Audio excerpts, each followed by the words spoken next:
no lo equipas? ¿Qué pasa si en un hospital no tienes el equipamiento?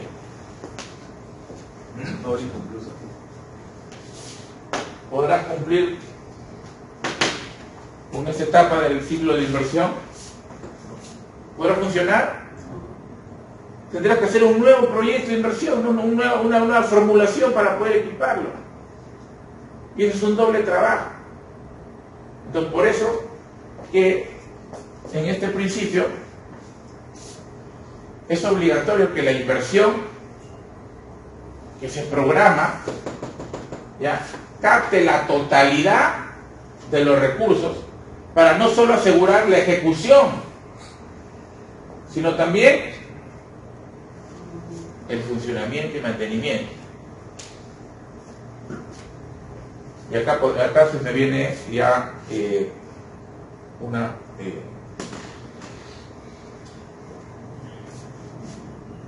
modalidad en cuanto a una figura de las contrataciones públicas, ¿no?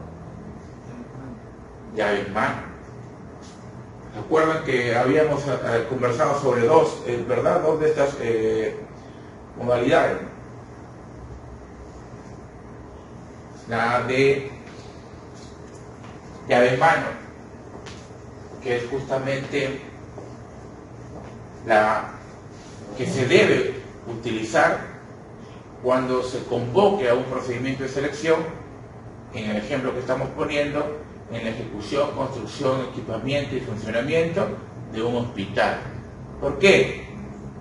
Porque bajo esta modalidad de contratación, el postor se va a obligar no solo a ejecutar la infraestructura u obra civil, sino también él se va a obligar a equipar el hospital, al equipamiento, las camillas,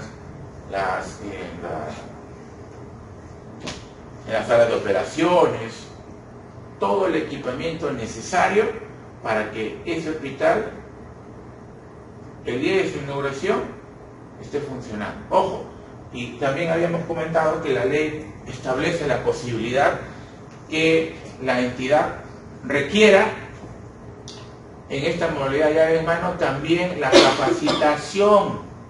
capacitación al personal o servidor público que se va a encargar de la operatividad o dirección de este hospital. Y eso se debe previamente programar, porque también no le vamos a chantar al contratista, ¿no? Ya, bueno, ¿sabes qué? No está en el contrato, pero ¿qué te parece si capacitas al personal? Bueno, si es buena gente, pues te lo hará, ¿no? Pero si no le estás pagando, ¿tiene la obligación de hacerlo? No. También hay que ser cautos, ¿no? En cuanto a las exigencias que tienen que hacerse a la empresa privada. Por eso es importante una programación idónea, que la formulación de la inversión, de un proyecto de inversión, contenga todas estas aristas que van a implicar el pago en su totalidad de estos requerimientos, porque no se podría contemplar la idea de solo la elaboración de la infraestructura civil. O sea, esto, por ejemplo, no se podría contratar a través de la modalidad del concurso-oferta. ¿Alguien se acuerda cómo es esta modalidad de concurso-oferta? Creo que se va a acordar. ¿Qué sucede? Que bajo esta figura de las contrataciones con el Estado, el postor no solo va a realizar la infraestructura civil, la ejecución, sino que también va a elaborar el expediente técnico, ¿ya? Él elabora el expediente técnico y también ejecuta la obra civil. Pero en este caso no tiene la obligación de equipar, pues. Por eso que lo que se suele utilizar para este tipo de infraestructuras es la modalidad llave en mano, porque como su nombre lo dice, si te dan la llave ya salís. Es más, te van a capacitar por un cierto tiempo. Claro, porque el tema de puede haber equipos altamente sofisticados. Entonces tú, como los has trabajado directamente con el proveedor, te lo puede haber explicado a ti, la operatividad de manejo. Entonces tú tienes que canalizarlo y hacer una inducción, que es una capacitación al personal que finalmente va a estar a cargo. Porque ¿qué vale que no le enseñes si al primer paciente que atienden lo malogran? Imagínate. Bien. Luego, siguiente. Esto está relacionado con el tema de la transparencia, ¿no? Para evitar actos de futura corrupción. La gestión de la inversión debe realizarse aplicando mecanismos que promuevan la mayor transparencia y la calidad a través de la competencia. Miren, un estudio de preinversión viabilizado no es un expediente técnico, no es un expediente técnico. Muchas personas que se dedican a la elaboración de consultorías trabajan sobre la base de un estudio viabilizado, ¿ya? Y el expediente técnico lo hacen de gabinete. ¿Han escuchado hablar alguna vez de estas situaciones? No. Un expediente técnico es un estudio in situ, es la realización de una serie de documentos que por lo menos tienes que ir pues al lugar donde se va a realizar, ¿no es cierto?, la obra. ¿Qué tienes que realizar si estamos hablando de una carretera o de un canal de regadío o de cualquier infraestructura? Tendrás que realizar justamente tus calicatas, ¿no? Las calicatas son unos estudios que se hacen a la tierra a través de unos instrumentos. ¿Alguna vez han visto en la playa sacando, ¿cómo se llama esto? Muelles. No sé si alguna vez lo han visto, pero son unos tubos similares. Que se meten, se hacen huecos y se sacan porciones de tierra en el tubo. ¿Para qué creen ustedes? Para analizar, pues, ¿no? Para analizar el tipo de suelo. ¿Y por qué será importante el suelo? O de repente no es importante. ¿No? Es importante para saber qué tipo de infraestructura, cuánto va a utilizar. Y miren, acá hay un problema bastante grave en Ancash, en un caso que se denomina el Coliseo. Acá el Coliseo Chimbote, ya se está elaborando el Coliseo Chavín, justamente por expedientes de gabinete. Estuvo el expediente, era una mega obra, pero el expediente de gabinete decía que había que realizar la construcción en base a ciertas estipulaciones técnicas. Pero cuando van, tú metías un alfiler y eso era agua. Entonces, todo el presupuesto que tú tenías aparentemente cambia totalmente, porque se va a encarecer. Ojo acá, estamos hablando que finalmente hubo la opinión, que no fue el proyectista, que si se quería hacer un coliseo ahí, se tendría que haber bueno, la elaboración de unos pilotos. No soy ingeniero, la verdad, pero me imagino que los pilotos, no sé, deben ser, alguien si me puede dar acá algunas luces, grandes infraestructuras de concreto, ¿no? Me imagino que se trabaja, ¿no? O sea, ¿alguien sabe qué es un pilote? Finalmente, cuando hablábamos para hacer una adición, que querían hacer un adicional de obra, este adicional, aparte de que pasaba el 15%, no solo el 15%, sino iba más del 50%. ¿Y qué pasa cuando un adicional va más del 50%? ¿Saben? Los adicionales vienen a hacer modificaciones al expediente técnico que significan la construcción de obra nueva, ¿ya? Sí que los expliqué, vamos nuevamente a explicarlo. El expediente técnico significa que tú vas a hacer 4 partidas, A, B, C, D, ¿ya? Pero el adicional te dice que tienes que hacer una más. A, B, C, D, A, B, C, D, E, F. Esto no estaba en el expediente técnico, es un adicional. ¿Es gratis? No sé, pagado. Entonces, este adicional no tiene que tener una incidencia mayor al 15% del valor referencial del costo del contrato, perdón, no valor referencial, el costo del contrato.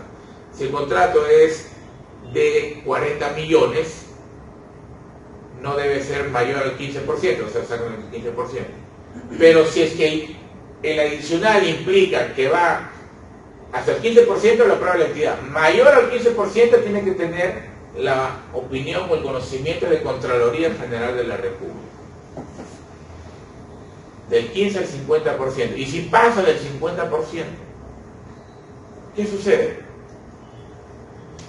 ¿Saben? Se deshabilita. Se deshabilita. Ya hay responsabilidad del proyectista. ¿Sabe? Porque ha hecho un mamarracho por el trabajo. Es imposible que tú, o sea, no puede ser que un expediente técnico no te arroje, ¿no? Un adicional, ya bueno, hasta el 15%, ¿no? Finalmente, el expediente técnico es un estudio no pormenorizado, tú no vas a hacer calicatas más cada medio metro, ¿no? Pero 50% ya hay responsabilidad del proyectista. Hay responsabilidad del proyectista. Entonces ahorita están en todo un problema, porque no se hace 2 gestiones. Hay un proceso penal gravísimo. ¿Por qué? Por estos trabajos, expedientes de gabinete. Simplemente se queda con lo que se ha realizado en esta formulación, en el estudio viabilizado. Eso no debe ser así, porque los problemas se van a ver ya en la ejecución. Lo mismo pasó en una obra que convocaron acá en la municipalidad distrital de Víctor Lar, ¿ya? En donde era el cambio de alcantarillado todo de la Merced, ¿no? Línea larga, toda una obra fuerte. Pero al momento de que va a ejecutar la obra, el contratista se da con la sorpresa de que por el paso de los años, todo este boom de la construcción que se ha dado en Trujillo, que generalmente se ha dado con mayor incidencia de la Merced para allá, ¿verdad? En el tema de edificios, ¿qué es lo que había pasado?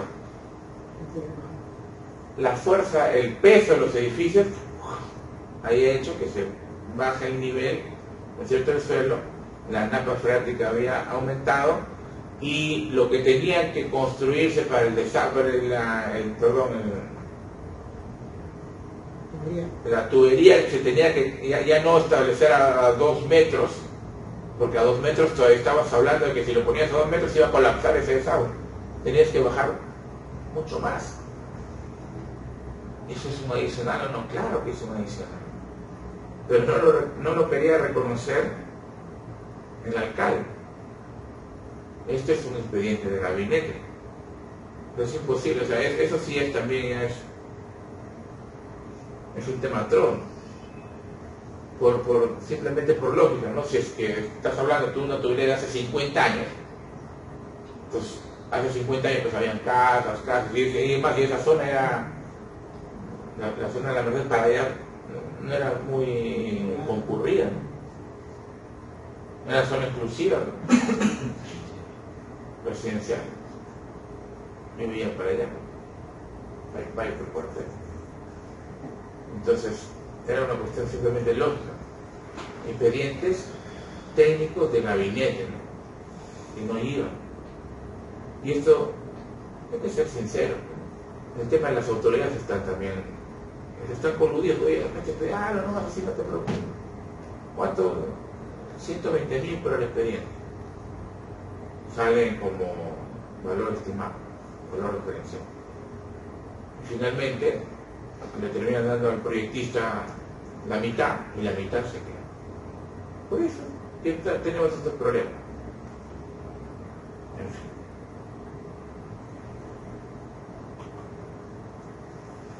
Siguiente.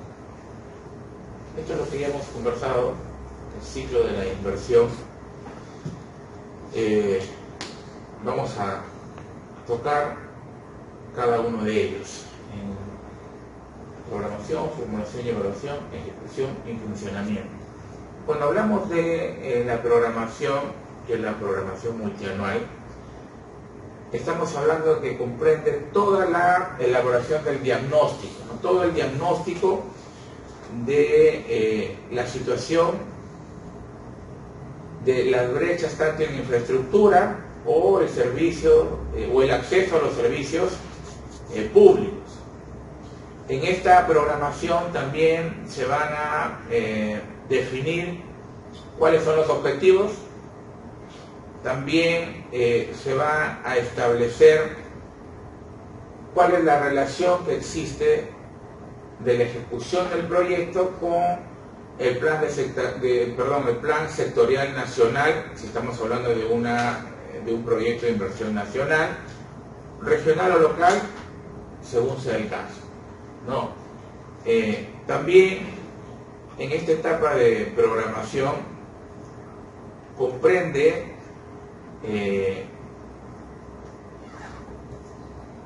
toda el monto de inversión, ¿ya? Aparte del diagnóstico, comprende cuánto se va a invertir, ¿ya? Y este monto a invertir tiene que captar todas las aristas necesarias para que la inversión, ¿ya?, nos pueda entregar un proyecto funcionando, no solo un proyecto en infraestructura. Entonces,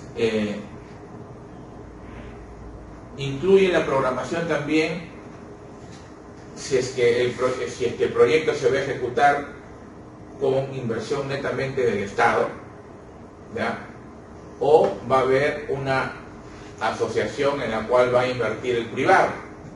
Cuando hay una asociación por parte del Estado con la empresa privada, entonces estamos hablando que se va a realizar a través de una modalidad de contratación pública que se denominan las APP, que dicho sea de paso, esta modalidad está bastante en boga, ¿no? Hay una modalidad, hay una obra que está bastante controvertida, que es el aeropuerto Chinchero, ¿se acuerdan? En el cual está nuestro presidente cuando estaba de ministro. Actualmente ya nadie habla de Chinchero. Pero el tema es que en esta modalidad de APP, en Chinchero, el Estado tenía que poner mucho más que el privado. Entonces, se desnaturaliza o se desnaturalizó la figura del APP, donde el asociado tendría que naturalmente ser el que mayor invierte, mayor cantidad de presupuesto invierte, ¿no? Por eso se le cuestionaba. Pero bueno, finalmente se llevó a cabo.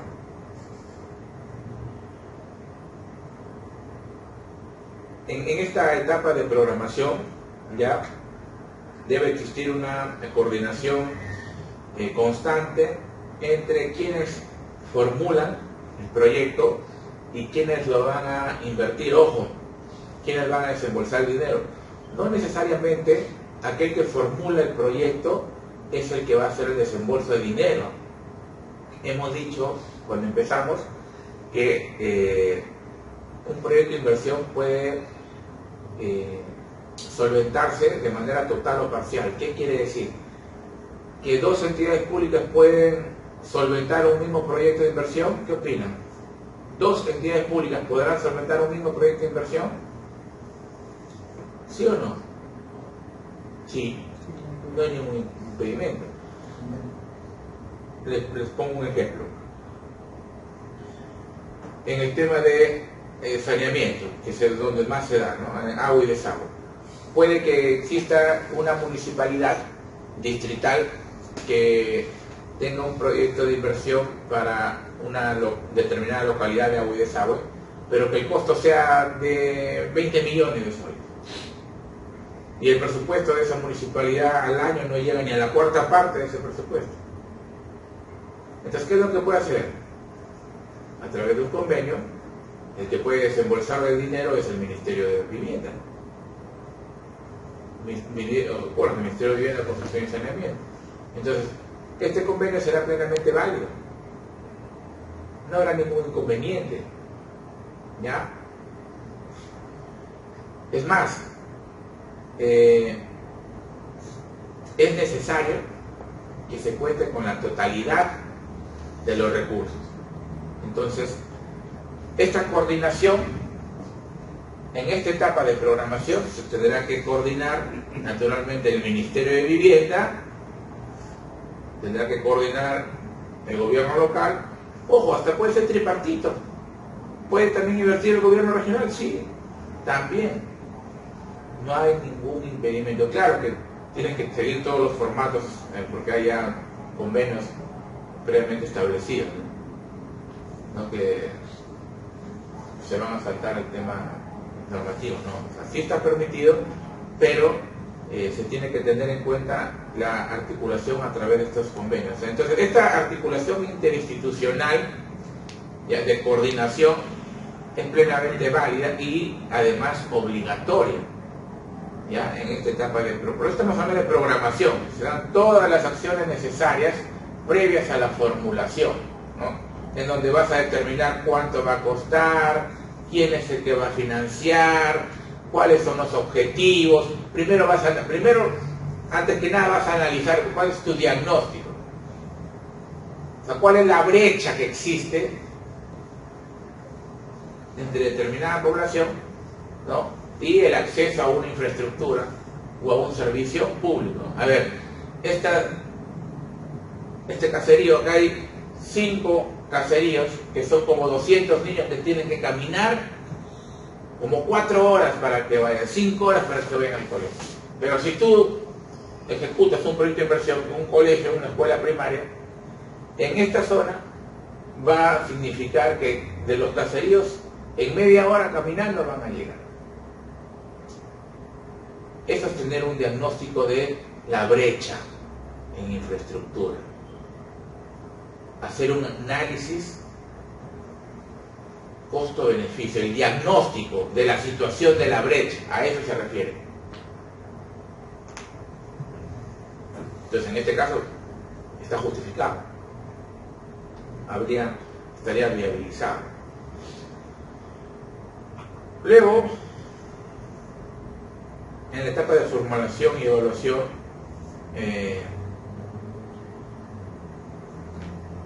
comprende ya el análisis de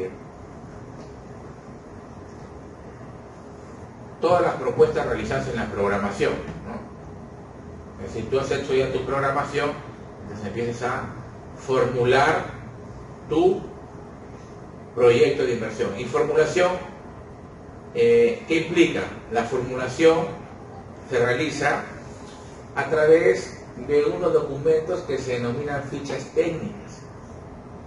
Estas fichas técnicas ya que no son otra cosa que formatos, deben ser llenados con toda la información que te ha brindado en la etapa de programación.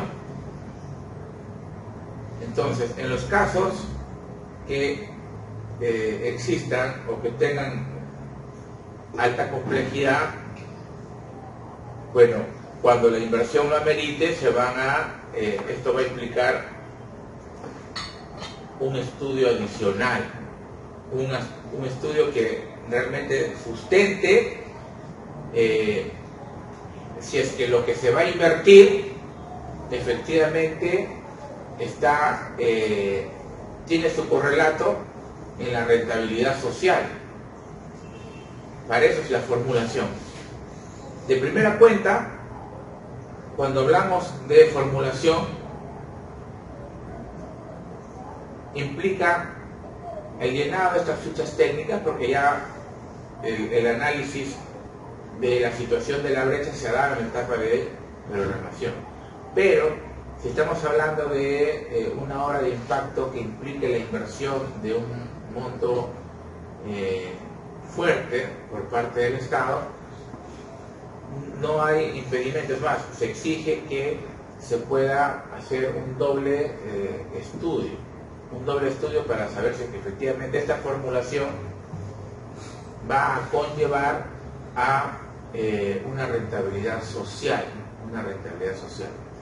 Entonces, en esta fase, las entidades, una vez que formulan y evalúan, formulación y evaluación es una sola etapa, ya van a registrar en el banco de inversiones. Antes de la modificatoria, en el año 2017, como ya lo he mencionado, se denomina el banco de proyectos. ¿Alguien se acuerda del banco de proyectos o ha tenido conocimiento? Bueno, el banco de inversiones actualmente, como hemos mencionado en los principios, viene a ser toda la cartera de proyectos que ya se encuentran viabilizados. Ojo, entonces, cuando hablamos de formulación y evaluación, significa que tu proyecto ya está en cartera para la ejecución, está viabilizado. A ver, tú vas a ver, ¿qué es lo primero que tiene que hacer una autoridad política, por ejemplo, un alcalde, ¿no?, cuando ingresa y gana las elecciones? Entonces va a tener que revisar su banco de inversiones, ¿no? ¿Qué es lo que tengo? Y darle prioridad. Mira, acá hay un tema de agua y desagüe, ¿no? Entonces, yo programa, ya no programa para la elaboración del estudio de preinversión, no, sino lo programa como requerimiento para que se incluya en el presupuesto institucional de apertura. Claro que ese año lo podría hacer con modificaciones, porque el PIA ya está, tú entras como autoridad electa, puede ser en octubre, ¿no? Entonces estás octubre, noviembre, diciembre, eres autoridad electa, que en la comisión de transferencia podrías tener cierta injerencia, pero en cuanto a la formulación del PIA, ya no tienes injerencia, porque cuando se realiza el PIA, ¿se acuerdan o no? En el primer semestre del año. Entonces, si él ingresa formalmente el primer día hábil, ¿no?, del primer año que ganó las elecciones, ¿no es cierto? Entonces, ya el PIA ya está elaborado, ya está aprobado, ¿no? Lo que va a tener que hacer es publicar y firmar nomás la resolución. Pero nada impide, hemos dicho que el presupuesto es dinámico, que pueda hacer las modificaciones respectivas e incluirlo en el presupuesto institucional. ¿Cómo se denomina ese documento cuando está modificado? ¿El PIA cómo se denomina cuando está modificado? El PIA, así es, presupuesto institucional modificado. ¿Ya? Entonces, se puede dar sin ningún inconveniente esta modificación. Entonces, en esta etapa también es necesario que tengan presentes que ya las entidades deben de registrar y aprobar la inversión en el denominado banco de inversiones, o lo que se denominaba anteriormente como el conocidísimo banco de proyectos, ¿no?, que no es otra cosa que el conjunto de proyectos viabilizados. En la etapa de ejecución, ya, que causaba ciertas confusiones, ¿no? Cuando hablamos de ejecución, porque aparentemente, claro, literalmente ejecutar es ya construir, ¿no? Pero cuando hablamos de ejecución, la etapa de ejecución implica la elaboración del expediente técnico, desde la elaboración del expediente técnico, ¿ya? O aquel documento equivalente, ¿no?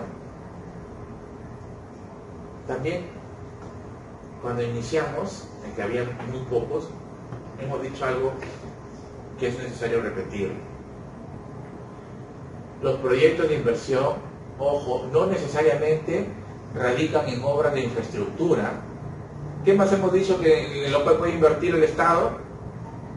¿Alguien se acuerda de lo que hemos estado antes? ¿En qué más puede invertir el Estado? Que no es solo infraestructura. En capacitaciones. En capacitaciones. ¿Alguien trabaja en entidad pública acá?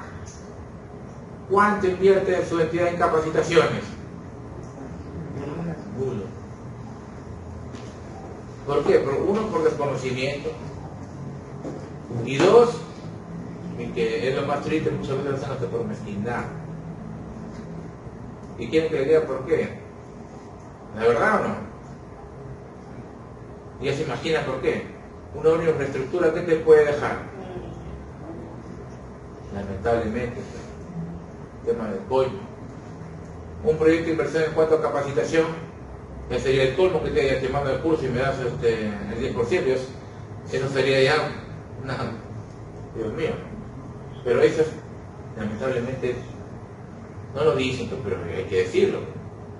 Claro, no estoy individualizando a nadie, nadie me va a demandar ni me va a denunciar. Pero a veces hay áreas que en su presupuesto, cuando va a terminar el año, siempre pueden colocar para que los capaciten a ciertas áreas. Y a veces sí son aprobadas por... Claro, cuando ya, claro, al final, cuando ya ven que no han gastado todo el presupuesto, no hacen las modificaciones necesarias, sí. Pero no es lo usual, ¿no? No es lo usual. Lo ideal sería que todos los años haya capacitaciones. Cosa que en las privadas se invierte. Sí, se invierte bien, claro, por supuesto. Lo ideal sería, mire, ¿cómo sería lo ideal? Que todas las entidades, todos los años inviertan en capacitación y que me llamen a mí como capacitador, ¿no? Esa sería la idea.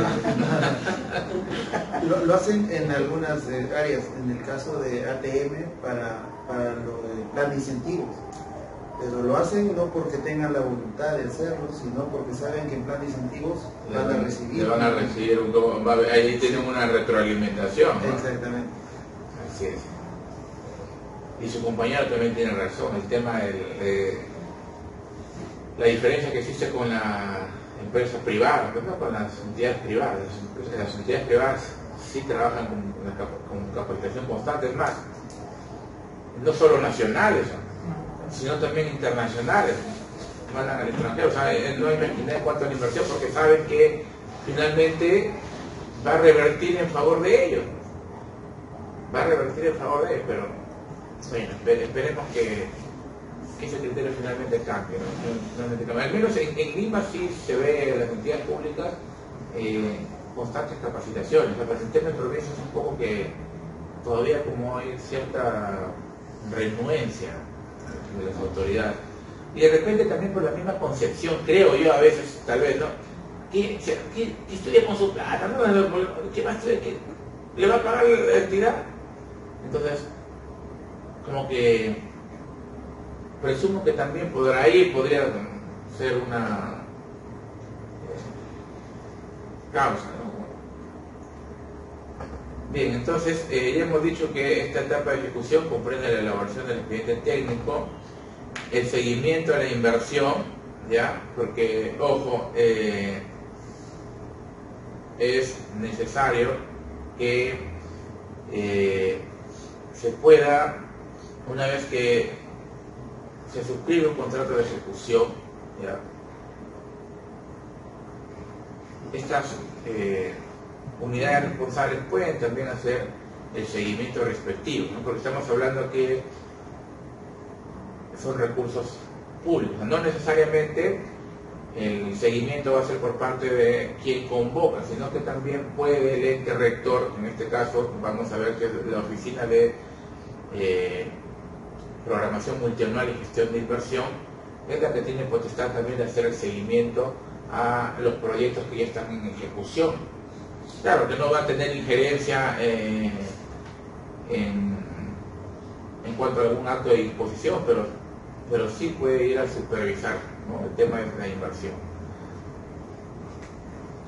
Bien, el seguimiento de la inversión se realiza a través del Sistema de Seguimiento de Inversiones, herramienta del Sistema Nacional de Programación Multianual y Gestión de Inversiones, que vincula el Banco de Inversiones con el Sistema Integrado de Administración Financiera.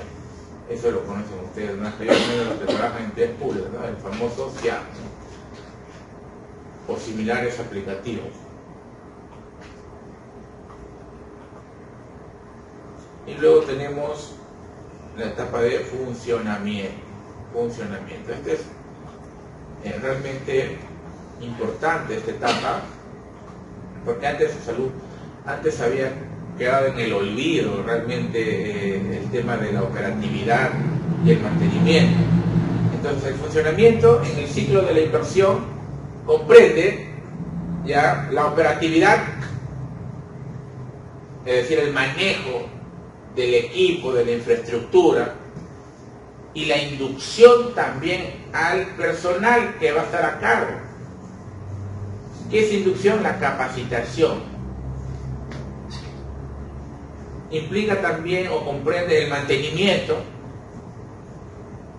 ya, a todo este patrimonio o activo generado a través de esta inversión. En esta etapa, nada prohíbe a que se realice una evaluación post-inversión, como la norma lo establece. La norma lo establece de la siguiente manera: las inversiones pueden ser objeto de evaluaciones ex post, con el fin de obtener lecciones aprendidas que permitan mejorar en futuras inversiones. Interesante, ¿eh? Porque de una u otra manera esta evaluación posterior a la ejecución, es decir, ya al desembolso del dinero, te va a dar experiencia. Entonces tú, partiendo de tus errores que puedes haber realizado, puedes generar un cambio. Entonces tienes un diagnóstico, en este caso de la inversión que has realizado: mira, ¿en qué fallé? ¿Por qué no se concluyó? ¿Qué es lo que pasó?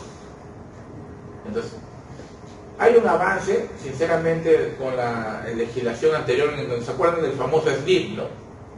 ¿Han escuchado hablar del SNIP? Sistema Nacional de Inversión Pública.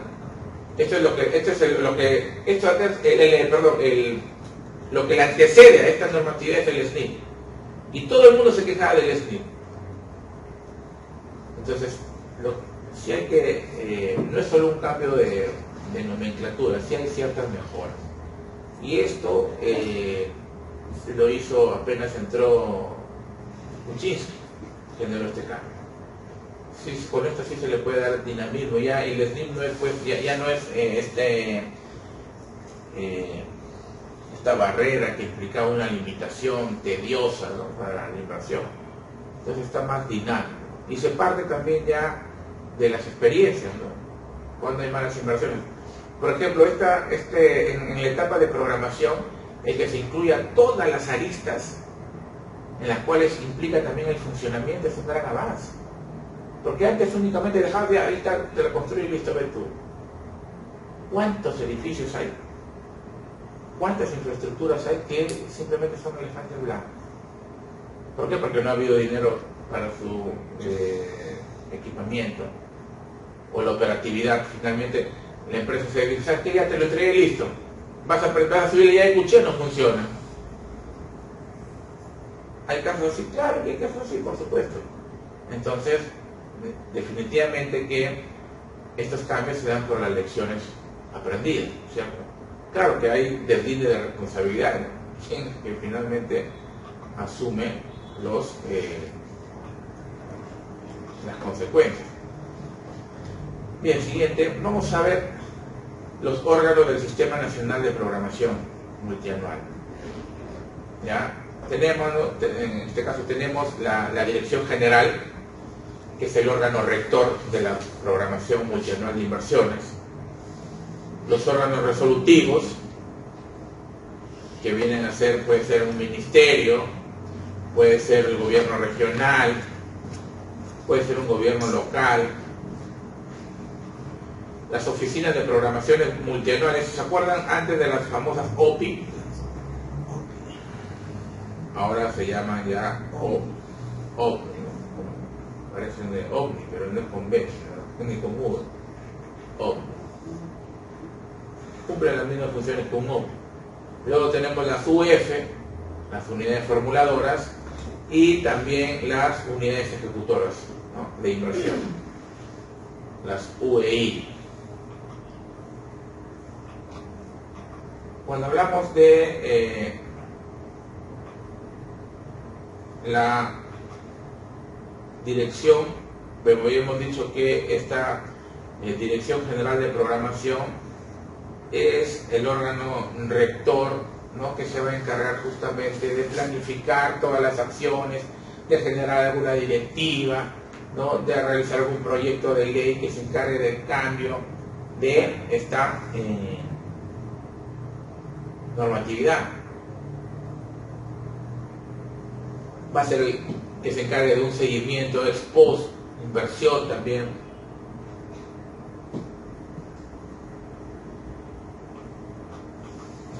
Cuando hablamos de las unidades formuladoras, bueno, estas unidades formuladoras deben ser acreditadas por el sector. Si está adscrita a un gobierno regional, entonces tendrá que el gobierno regional poder acreditar esta unidad formuladora. Lo mismo pasa con un tema de un distrito o una provincia, ¿no? El gobierno local tendrá que acreditar con la finalidad que sean los responsables de llevar a cabo toda la etapa de formulación y evaluación.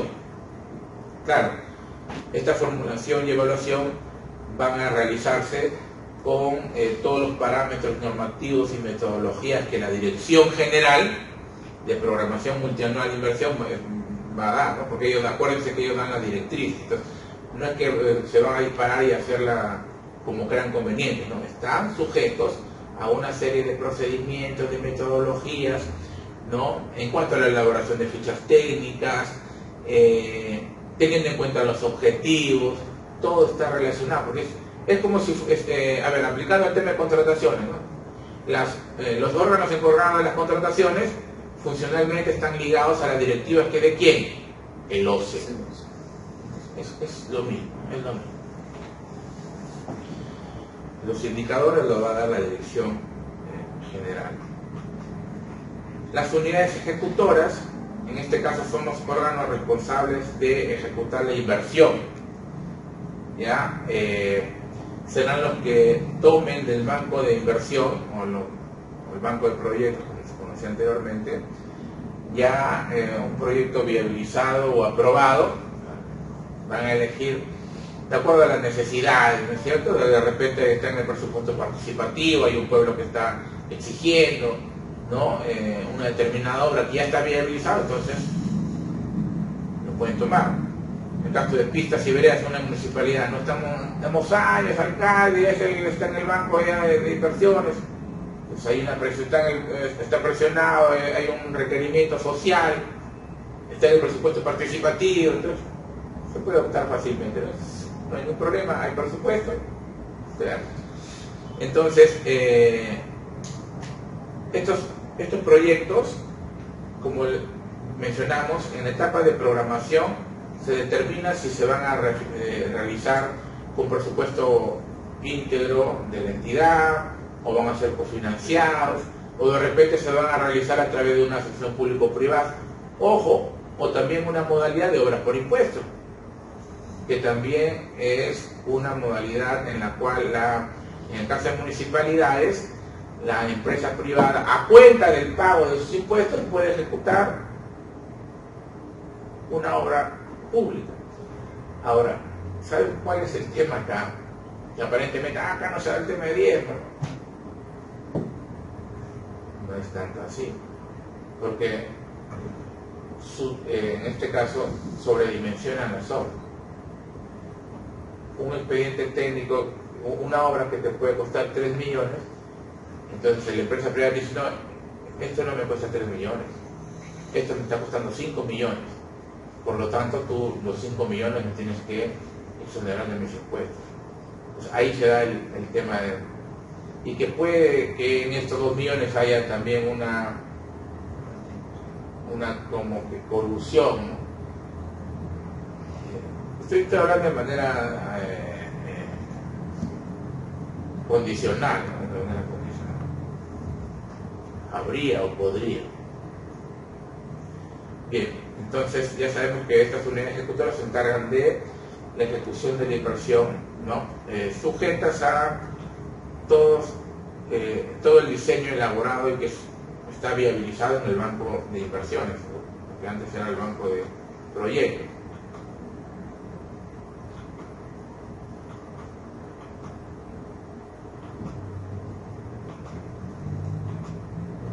Es lo mismo, unidad formuladora. Bueno, siguiente. ¿Cuándo un proyecto de inversión es viable?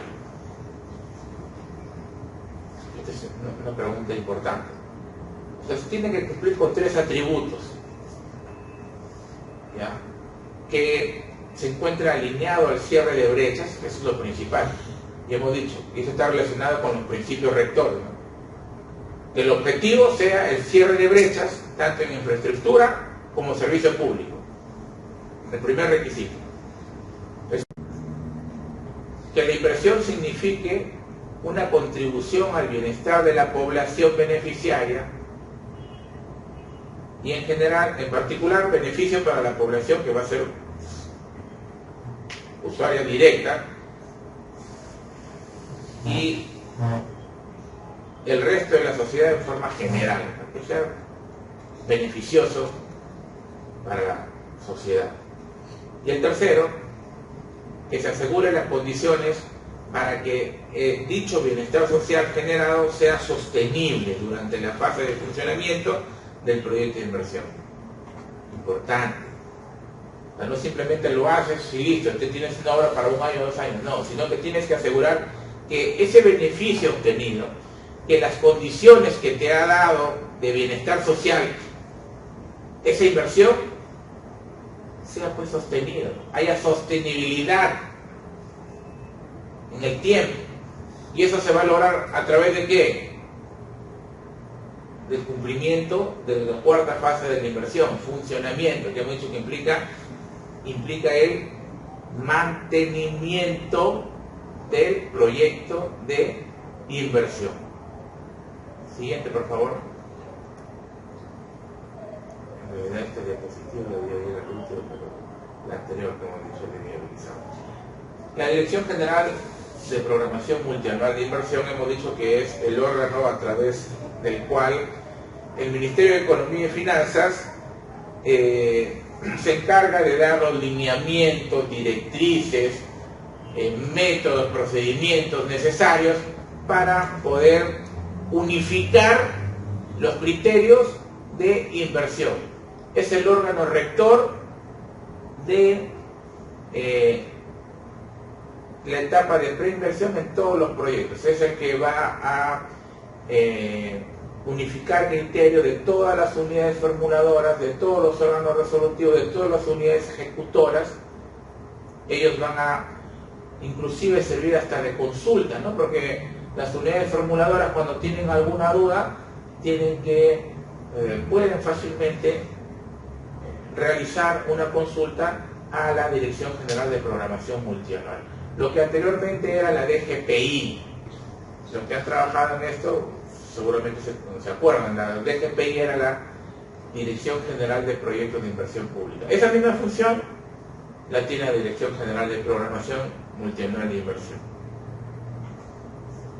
Siguiente, en cuanto a los órganos resolutivos,